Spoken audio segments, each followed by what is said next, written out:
안녕하세요. 금호건설 주주입니다. 오늘은 버블 경제가 온다라는 얘기를 해볼 건데요. 부동산 버블도 오고 주식 버블도 온다라는 얘기를 해볼 겁니다. 장단기 금리 차를 가지고 얘기를 해볼 거예요. 최근에 이제 장단기 금리가 역전되면서 사람들이 많이 불안해 하는데요. 장단기 금리가 역전되면은 뭐 항상 불황이 왔었다라고 하는 그런 공포감 때문이겠죠. 그런데 이 장단기 금리가 역전되는 이유를 보게 되면은 일반적인 이유와 조금 예외적인 이유가 있다고 생각을 합니다. 일단 일반적인 이유는 결국에 가상금리 역전이라고 생각하는데요.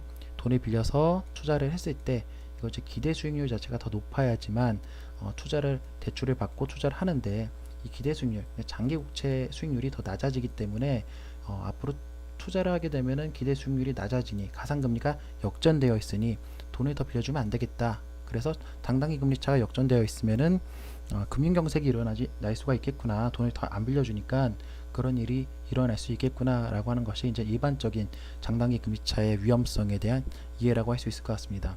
근데 이제 예외적인 것도 있다라고 하는 것을 얘기해 볼까 하는 건데요. 그게 우리가 투자에 대한 하는 그 기대 수익률이라고 하는 것은 그렇게 급하게 변하는 것이 아니라고 생각을 합니다. 그래서 막 빠르게 이 기대 수익률이 변하는 게 아니고 천천히 변하는 것인데 이 기준금리라는 것은 그렇지 않아서 기준금리를 빠르게 올리게 되면은 이 시간차로 인해서 이 단기금리와 장기금리의 역전이 일어날 수 있다라고 생각을 하는 것입니다. 그래서 금리를 강하게 빠르게 올릴 때는 그럼 좀 예외적인 장단기 금리 역전 현상이 일어난다라고 보는 것이죠. 그래서 현재가 저는 그런 상황이라고 보고 있고요. 그래서 그런 현재와 가장 비슷한 시기를 찾아보자라고 한다면 1970년도, 80년도라고 볼 수 있을 것 같습니다. 한번 보게 되면요. 이런 식으로 1980년도 보이시죠? 이렇게 굉장히 급격하게 장단기 금리가 역전되는 모습이 보여집니다. 현재도 평소 일반적인 부분과는 다르게 굉장히 빠르게 급격하게 역전되고 있는 모습이 보여지고 있죠. 그래서 금리를 빠르게 올리고 있기 때문이라고 생각을 합니다. 그럼 1970년도, 80년도는 왜 이렇게 빠르게 올렸고 그때 이후로는 어떤 일이 생겼느냐를 우리가 생각을 해봐야 되는데 일단 그 얘기를 간단하게 해보겠습니다. 미국은 이제 세계 2차 대전 이후로 전 세계는 미국 중심의 브레튼 우즈 체제, 그러니까 미국 달러를 기축으로 해서 이제 경제가 돌아갔다라고 보면 될 것 같습니다. 근본이제로 결국에는 그 1온스의 금을 35달러와 바꿔주겠다라는 그런 근본이제 약속이 있었던 것이죠. 그런데 1960년도에 미국이 이제 베트남전을 1975년도까지 하게 되면서 굉장히 돈을 많이 찍어내게 됩니다. 이 전쟁 전비들을 조달하기 위해서 달러를 막 찍어내게 되고 거기에 대해서 이제 불안감을 느낀 정말 미국에게 달러를 돌려받을 수 금을 돌려받을 수 있을까라는 이 위기를 느낀 유럽 쪽에서 프랑스를 주축으로 해서 우리 달러 다시 돌려줄 테니까 금 다시 돌려줘라 라고 요구를 한 것이죠. 근데 그것을 이제 미국이 거절한 것이 1971년도에 있었던 닉슨 쇼크입니다. 그때 이후로 금은 1온스가 35달러가 아니라 미친 듯이 미친 듯이 이제 가격이 상승해서요 거의 1000달러까지도 올라갔다고 합니다. 지금은 더 올라가 있지만 예전이니까요. 그래서 거의 한 30배 정도, 25배 정도 금 가격이 올라간 건데요. 그만큼 이 달러의 가치는 반대로 떨어졌던 것이죠. 그러니까 달러의 가치가 미친 듯이 떨어지니까 이 석유 파동에 대해서 여러 가지 의견이 있지만 저는 가장 근본적인 이유는 이 페트로달러 결국에는 달러를 통해서만 석유를 거래하게 했었는데 달러의 가치가 미친 듯이 폭락하니까 이 오펙에서 담합해서 가격을 올렸다라고 저는 보고 있습니다. 그래서 석유 파동 1차 파동, 2차 파동이 모두 다 71년도 이후에 70년도에 두 번 일어나죠. 그래서 이런 것들을 통해서 석유 가격이 미친 듯이 올라가니까 또 다시 인플레이션이 더 가속화되는 모습이 있습니다. 안 그래도 이 근본해제가 끝나면서 달러 가치가 반대로 말하면은 달러 가치가 떨어졌다, 인플레이션이 왔다라는 건 달러 가치가 떨어지는 거니까요. 달러 가치가 미친 듯이 떨어졌는데 거기에 석유 가격까지 올라가니까 인플레이션이 가속화된 것이죠. 그래서 그것을 잡기 위해서 인플레이션이 너무 심하니까 그것을 잡기 위해서 연준이 행했던 것이 금리를 미친 듯이 올렸다라고 하는 것입니다. 그래서 이렇게 2년물 단기금리로 한번 볼게요. 예. 80년도, 70년도부터 80년도에 엄청나게 빠르게 금리를 인상하는 모습이 보여집니다. 인플레이션을 잡기 위해서 금리를 달러 금리는 엄청나게 올렸던 것이죠. 그래서 그때를 보게 되면은 인플레이션을 잡기 위해서 달러 이 금리를 올리니까 달러 가격이 미친 듯이 상승하게 된다. 그래서 선진 5개 통화와 비교하는 달러 인덱스를 보게 되면은 이 85년도 플라자 합의 전까지는 이렇게 거의 한 70에서 80 정도 수준에서 이 달러 인덱스가 이렇게 올라가게 됩니다. 거의 160을 육박하는데요. 164 정도가 됩니다. 이렇게 올라가게 되니까 지금도 달러 가격이 올라서 전 세계가 힘들잖아요. 그러니까 그때는 더 너무 급격했기 때문에 전 세계가 힘들었다. 그리고 미국 입장에서도 달러 가격이 비싸지니까 제조업들이 물건 팔기가 굉장히 어려워졌다라고 하는 것이죠. 그래서 미국이 봤을 때 야 이거 너희도 힘들고 우리도 힘들고 다 힘드니까 우리 모여서 달러 가격을 좀 낮춰보자 라고 해서 이루어진 것이 1985년도에 있었던 플라자 합의다라고 하는 것이고, 이 플라자 합의로 인해서 달러 가격이 폭락하는 이들이 생기게 된다라고 하는 것입니다. 결국에는 달러 가격이 너무 올라서 미국 중심, 미국 주도의 미국과 선진 통화들을 갖고 있는 국가들 주도의 달러 약세 운동이 있었다라고 하는 것이 포인트입니다. 그래서 이런 달러 약세 운동이 이루어지면서 어떻게 됐는가? 니케이 지수를 한번 볼 건데요. 우리가 맨날 들었던 그 일본 버블이 오게 된 것이죠. 그 전에도 일본이 굉장히 제조업이 좋아서 이렇게 쭉 올라가고 있었는데, 1985년도 플라자 합의 이후로 이게 12,000 정도입니다.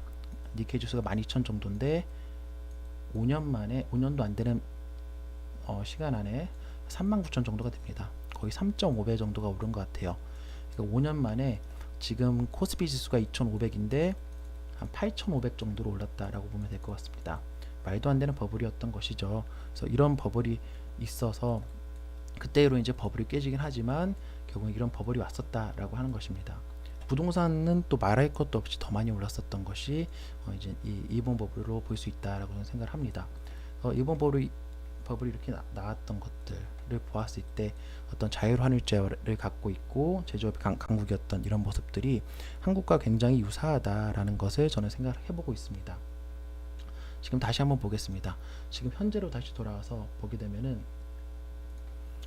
최근에 코로나로 인해서 제로금리로 낮췄고 해당으로 인해서 인플레이션이 강하게 왔습니다. 인플레이션이 오니까 이것을 잡기 위해서 굉장히 빠르게 70년대 80년대 이후로 거의 처음으로 금리를 강하게 끌어올리는 모습을 단기적으로 보여줬던 것이고요.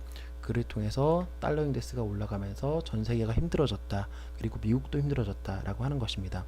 그리고 이 이전부터 2017년도 보면 트럼프 대통령 때도 보면은 이 달러가 강세가 되는 것을 너무 싫어했습니다. 미국은 달러 강세가 되는 거 우리는 싫어. 그래서 야 한국, 일본, 중국 너희들 뭐야? 환율 조작국 아니야? 중국은 환율 조작국, 일본은 환율 관찰국, 한국도 환율 관찰국 이렇게 지정을 했었던 것이죠. 그래서 막 달러 가격을 내리려고 노력했었던 트럼프 대통령이 생각이 납니다.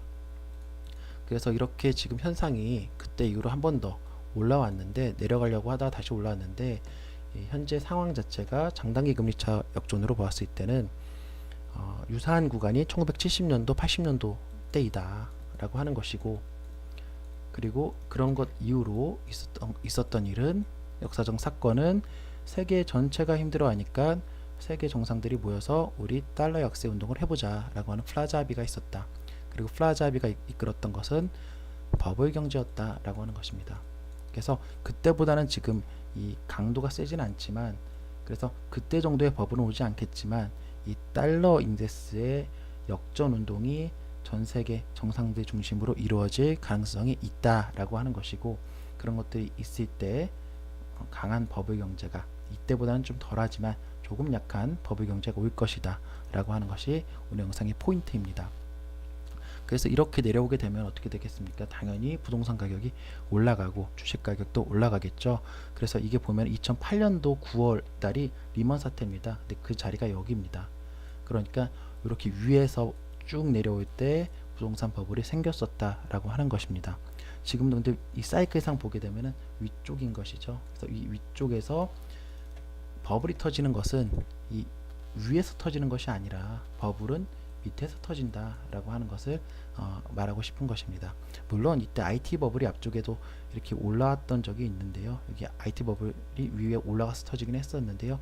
이때는 인터넷이라는 그런 새로운 신문문을 통해서 강하게 올라왔었던 것이 조금의 차이점이 있다라고 하는 것이고, 현재 금리와 이런 모습들을 보았을 때는 이렇게 밑에서 버블이 터지면 터졌지 위에선 터지는 것이 아니다.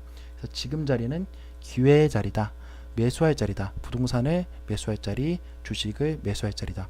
그리고 건설주를 매수할 자리다 라고 저는 말하고 싶습니다. 그래서 일단 금호건설을 이렇게 보게 되면은 건설주들이 거의 다 비슷한데요. 이 2008년 있었던 리먼 사태 이후로 이렇게 계속해서 겁정관리 워크아웃이 끝나고 나서 돈을 잘 벌기 시작했는데 계속해서 횡보하면서 내려왔던 모습이 있습니다. 그리고 지금은 역사적 저점 구간에 이때 예전보다 돈을 더 잘 버는데도 주가는 많이 빠져 있는 것이죠. 왜 그러느냐? 달러 인덱스가 지금 사이클상 고점에 있어서이지 않은가라는 생각을 하고 있는 것이고요. 이것이 이미 꺾이기 시작했기 때문에 쭉 내려가서 70, 80까지 내려갈 때 버블이 올 것이다 라고 저는 생각을 합니다. 그래서 그렇게 버블 경제가 왔을 때 어떻게 될 것이냐, 당연히 건설업들이 지금 이전 영상에서도 설명했지만 굉장히 저평가 구간인데요. 이런 박스권을 넘어서 쭉 가고 다시 한번 건설업 포항기를 맞는 그런 날이 오지 않을까 라는 생각을 해보고 있습니다. 예, 오늘 영상은 여기까지입니다.